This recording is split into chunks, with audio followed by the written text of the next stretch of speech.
Like people say, can you hypnotize me? And just yesterday I was talking to someone, and this is the statement I've heard thousands of times probably from people. They say, can you hypnotize me? And what I have learned is that people, more people, rather than being hypnotized, they need to be dehypnotized.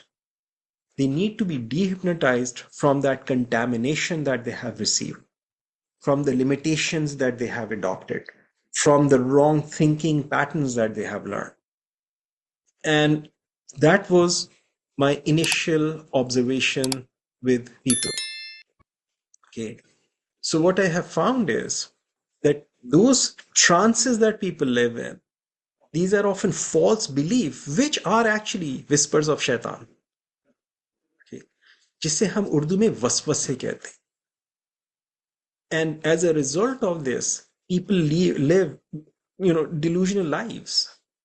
Now, some of those examples of those trances, by the way, here, let me just quickly share with you my definition of what hypnosis is.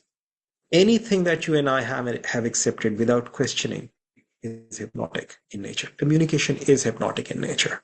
I just had a session yesterday and I was explaining it to my students like all communication is hypnotic in nature.